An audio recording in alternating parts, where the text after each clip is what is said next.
On April 17th, Governor Tom Wolf signed into law the Marijuana Act, the Medicinal Marijuana Act. In so doing, Pennsylvania joined 23 other states that decriminalized medical marijuana. Now, the law raises as many questions as it answers. Will medical marijuana truly help children who are suffering from devastating neurologic diseases, who suffer convulsions and seizures on a daily basis? Will it help veterans who are suffering from post-traumatic stress disorder? Will it help injured workers who suffer from chronic pain syndromes? Or will the law serve, as some critics have suggested, as an easy pathway for savvy individuals to obtain recreational marijuana? In order to answer these questions and more, we have with us today Senator Daylin Leach, Senator from the 17th Senatorial District here in Pennsylvania. Senator Leach was one of the major sponsors of Senate Bill 3, the Medical Marijuana Act, and he is widely regarded as one of the most knowledgeable individuals in the Commonwealth about the topic. In addition, he is articulate, outspoken, and he has a terrific sense of humor. I want to welcome Senator Leach. Well, it's good to be with you, Steve. Thank you for that puffy introduction, and hopefully I'll be able to provide a little enlightenment without too much mortification as we discuss this topic today. All right, that would be good. A lot of people do not know who their elected official is. They don't. If you asked the majority of people, I doubt they'd be able to identify, perhaps not in your district, who their state senator is. So can you tell us a little bit about yourself and perhaps how you got into politics? Sure. I actually was born in Philadelphia, and it was I had sort of an unusual journey through childhood.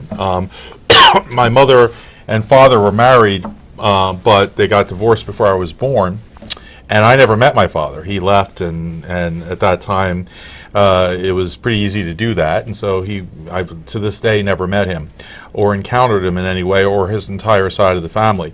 So my mother was essentially a single mother, and she was,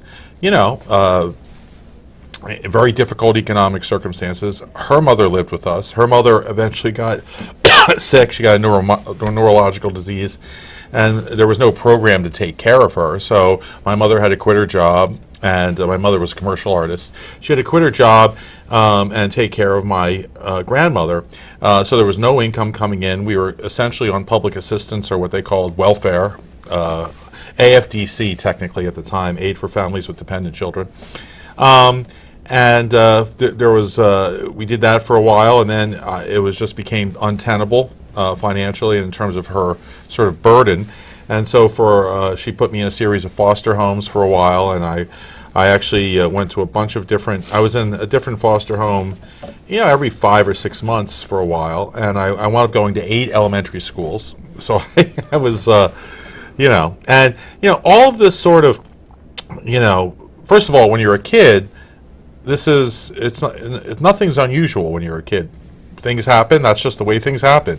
So I sort of rolled with the punches pretty well, and it taught me some things. But I will tell you that what enabled us finally to get on our feet was the fact that the government, frankly, intervened in our lives in a lot of ways. Provided me with an education, provided me with nutrition, provided me with other things that helped us to sort of get on our feet and move forward. And that gave me a perspective that the government can do a lot of good in our lives.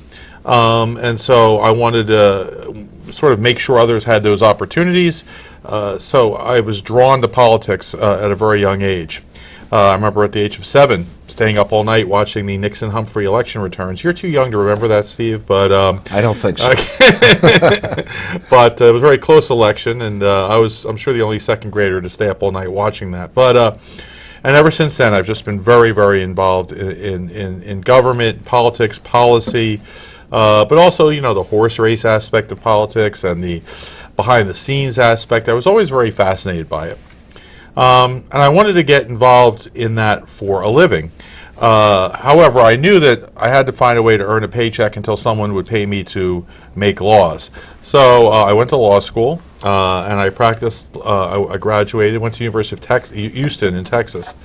But I came back here to practiced for 17 years, opened up my own firm, and it was going very well. Yeah, I had to work very hard to support that whole infrastructure that I created, but I became pretty good at what I did, and I practiced for 17 years until there was an opportunity to run for an unexpectedly vacant state house seat.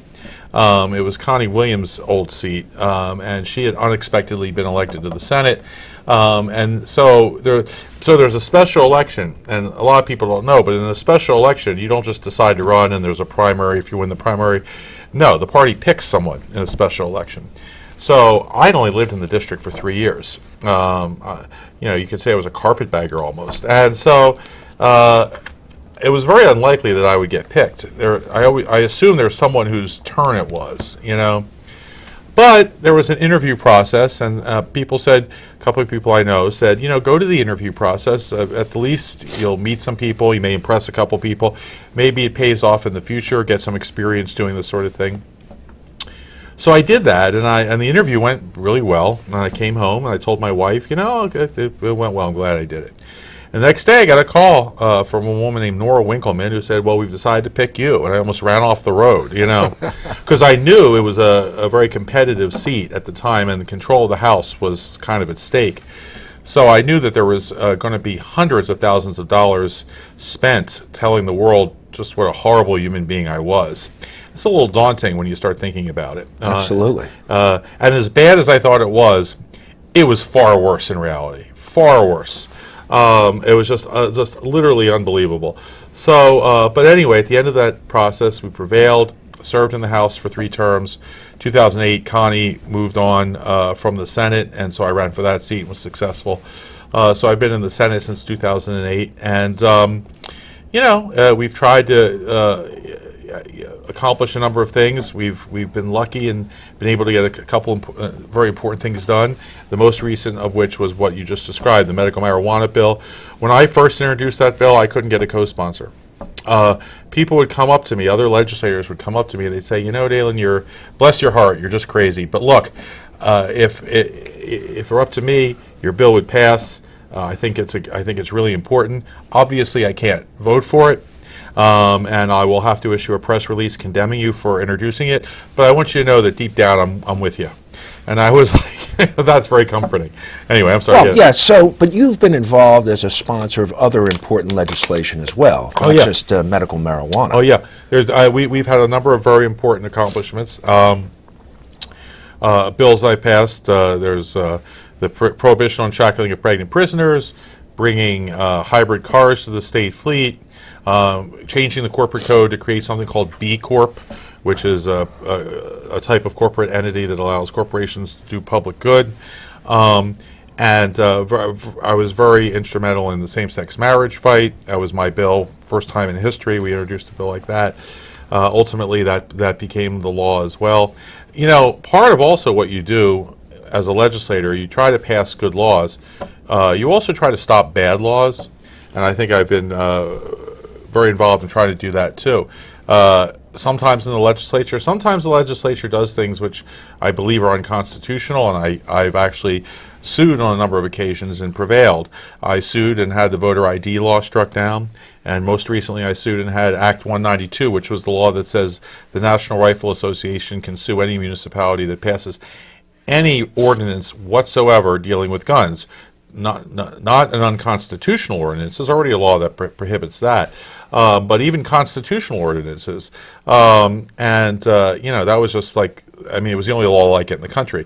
So we sued, won 7-0 in the Commonwealth Court. It's currently on appeal before the Supreme Court, but I feel very confident we're going to win there as well. So I feel good about some of the things we've been able to accomplish. I think they make a real difference in people's lives. Senator, Pennsylvania has traditionally been regarded as a conservative state, right? How on earth did you ever think that medical marijuana would pass here, and how did you get involved in the cause? Well, I got involved in the cause. I mean, if you had asked me years ago, I always would have supported it. It always seemed to me obvious that people should get medicine that they need when they're sick. I never understood why that was a problem.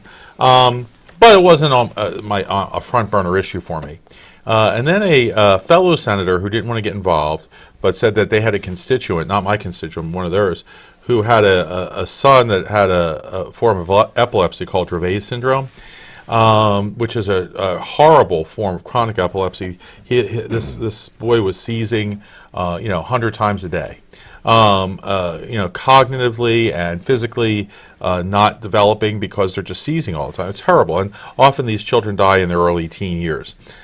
So I met this woman, the mother of this child. Her name was Christine, and we started talking about it, and then I went and did some research, and I found out that there was some molecular biologists and doctors had come up with a strain of medicine which had miraculous results with these kids with no side effects, whereas some of the drugs we give them don't work very well, have horrible side effects. And I'm like, my God, if it was my kid, I'd kill someone. You'd have to kill me to stop me from getting that medicine for my kid. And it made me just so angry that in Pennsylvania, a parent who gave their kid this medicine to help them risked not only criminal prosecution, they risked imprisonment, they risked losing their child because they're giving their child drugs. I said, this is a horrible, amoral, unjust law that we have, and we have to change it. And I said, I'm going to spend the next couple of years of my life doing that. And then, of course, as you mentioned, when I said that, I'm like, well, wait a minute, we're not in the most progressive state. So how are we going to do this? So the first strategy I hit on was, I've got to make this a bipartisan bill. If it's just Daylin, a liberal Democrat, people are going to say it's just, one of Daylin's ideas. I'll have no credibility on the Republican side of the aisle, and they control the House and the Senate. So nothing's going to happen if I don't have any credibility on this issue. So I said, I got to get a Republican. It was very difficult. First, I went to the what the Republicans in their own caucus call rhinos, the Southeastern Republicans, the more moderate Republicans. But I had no luck. And I was really sort of in despair about what to do. And then one day on the floor, Mike Fulmer, who's not a rhino, very conservative Republican, hardcore, from Lebanon or Lebanon County? Lebanon County, Lilitz, I think. Anyway, he came to me on the floor and he said, I really support that medical marijuana bill. And I'm like, yeah, I know, but you can't vote for it. I understand. He goes, no, I'd be willing to say that publicly that I support it. I was like, really? Now we're on to something. So he became a real champion of the bill. I'm not speaking out of school here because he's public about this. I think part of it is he's a cancer sufferer. He has lymphoma. And he has to deal with a lot of these issues. Cancer is one of the main things that medical marijuana can be helpful with. So not just the disease itself, but also tolerating chemotherapy, appetite stimulation so you don't waste away, pain management, all that sort of thing. So we, learned everything we could about this issue, and then we started going to our colleagues, both of us together, and meeting with them, sometimes for hours at a time. And often we'd go into a meeting and they'd be like, come on, marijuana. I'm like, and by the end of the meeting, often we'd have a convert. Was there a feeling that there really wasn't a distinction between medical marijuana and recreational marijuana? Yeah, I mean, and it's not only that, because, I mean, again, if this was a derivative of not the marijuana plant, but an orchid or a cactus, it'd be in every CVS in the country. Right. Marijuana has gotten this stigma because of culture wars and things like that really have nothing to do with medicine. Right. I mean, I can give you some of the history of why marijuana is illegal. It has nothing to do with health or anything like that. Has to do with economic interest, and frankly, the reason marijuana is legal at all is because there's a product called hemp, which is part of the same family, but it doesn't intoxicate you. And hemp is very good at making paper, which undermine the investments in wood pulp from people like William Randolph Hearst and the DuPonts. And so they hired a guy from Pennsylvania named Harry Anslinger to demonize. At the time, it was called cannabis, but he started calling it marijuana because that was scarier to white people. You know, it was what Mexicans called it. Right. So anyway, and they used the fact that it was an intoxicant opportunistically to get it banned. I mean, hemp's illegal up until we're changing that now, but up until recently, hemp was illegal in Pennsylvania. You don't get high on hemp. I mean, that's how irrational the policy is. So, right. Well, let's be a little more specific about that. So there are different strains of marijuana, yeah, and they contain varying amounts of the intoxicating ingredient known as THC, right, tetrahydrocannabinol. Now, some strains of marijuana, as I understand it, contain very low amounts of THC, but contain a substance known as CBD. Do I have that right? Yeah, there are many compounds in the cannabis family of plants, and there's the hemp is one branch, and there's cannabis sativa and cannabis indica, and there's all kinds of different strains. And then there's, with the way we can engineer now, we can be really specific. But the main compounds are the tetrahydrocannabinol, which is the intoxicant.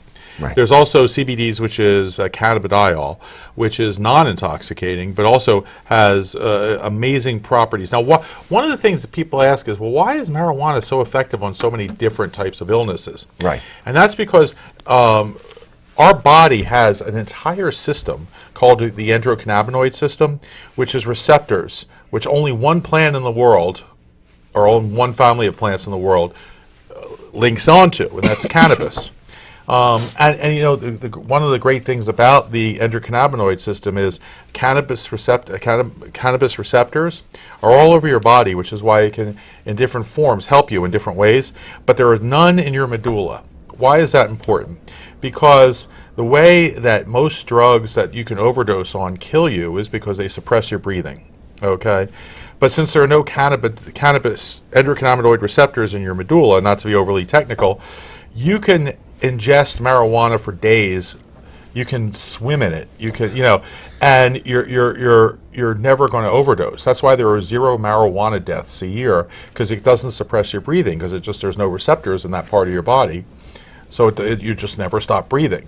So anyway, and it's important for people to know different strains do different things. So for example, kids with epilepsy, they respond best to a high CBD, low THC mix, which is not intoxicating. It's not smoked as an oil under the tongue.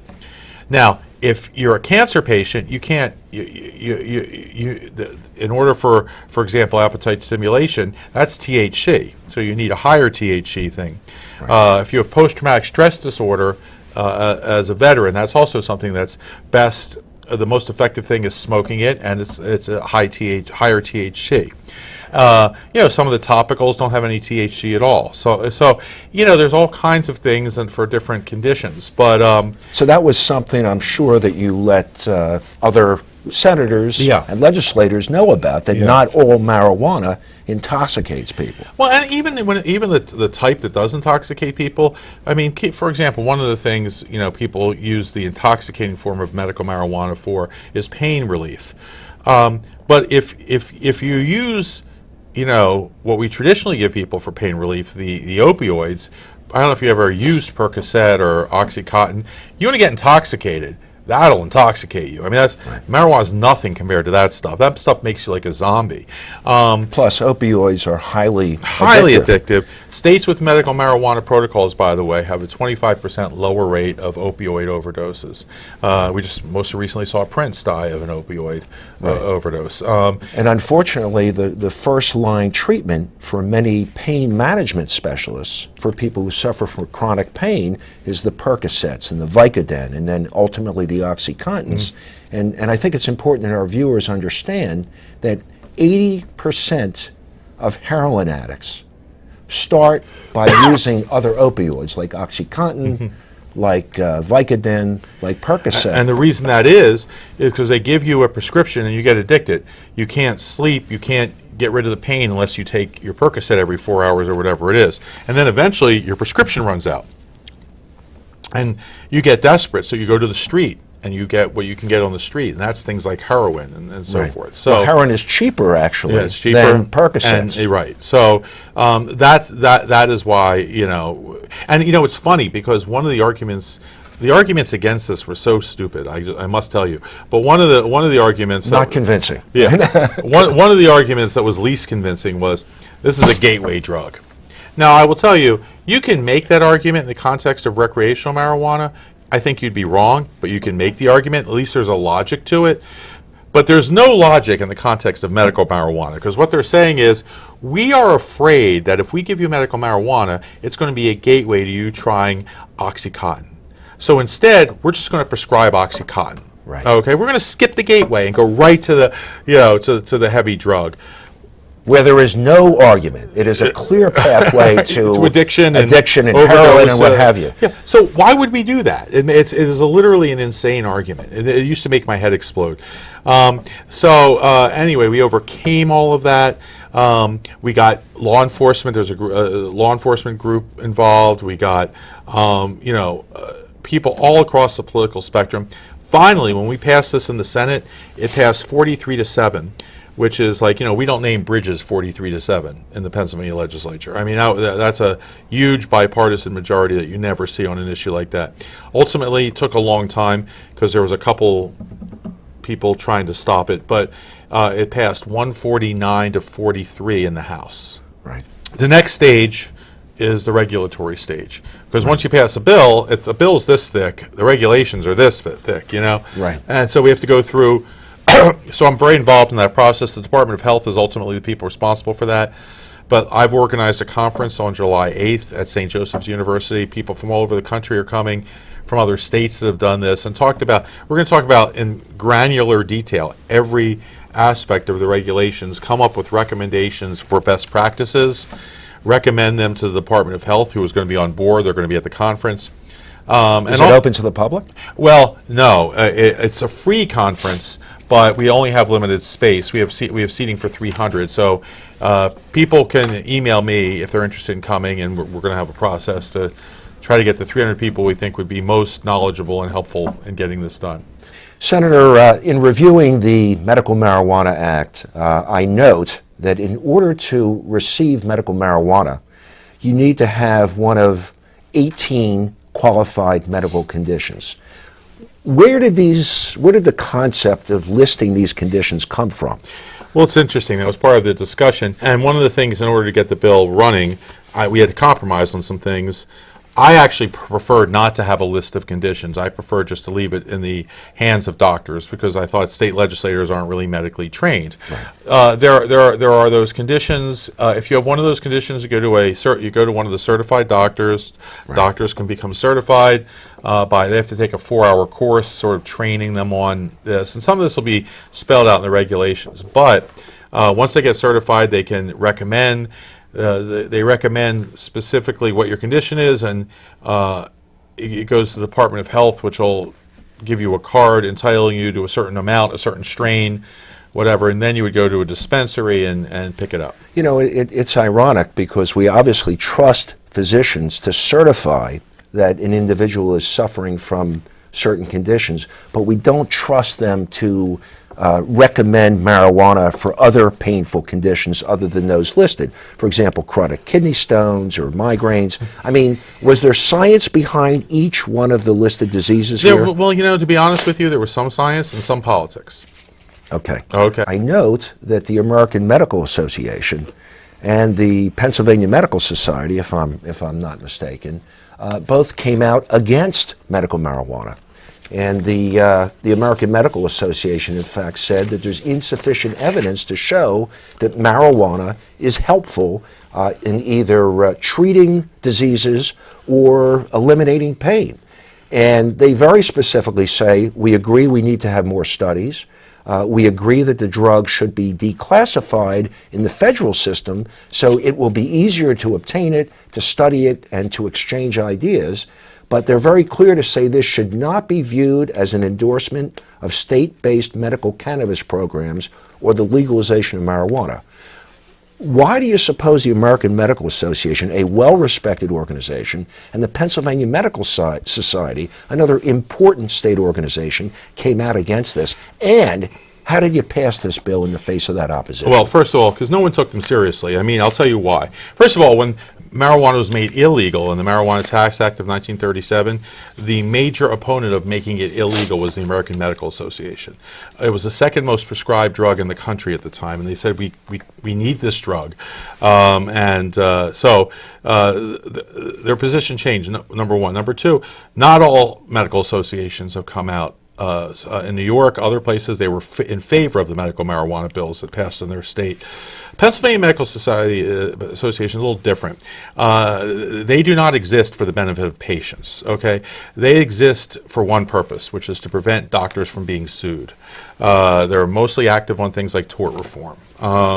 Their concern here was, and very direct with me about it, which is that if medical marijuana is legal and a doctor prescribes it and there's a bad outcome, they'll be sued. If a doctor doesn't prescribe it and there's a bad outcome, they'll be sued. That's what their concern is.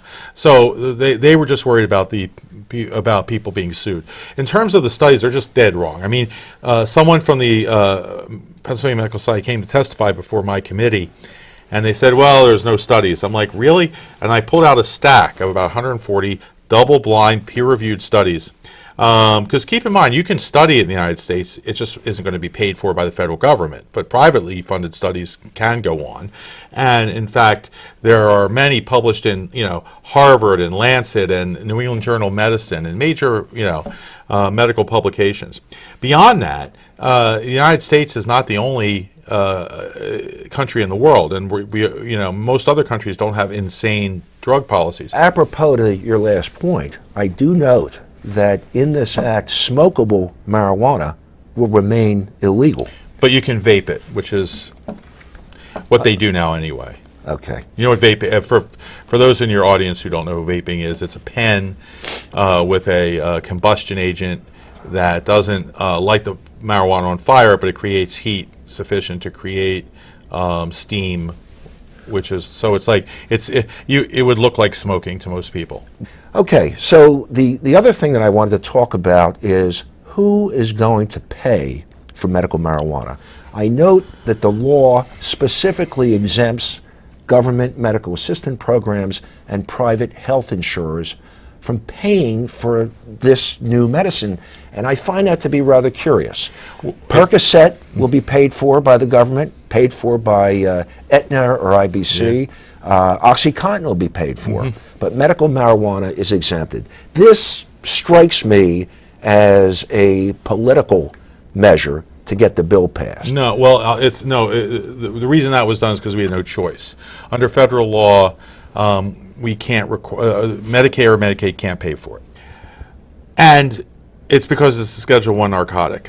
You're absolutely right. It's crazy that we have, insurance or state programs paying for OxyContin but won't pay for medical marijuana.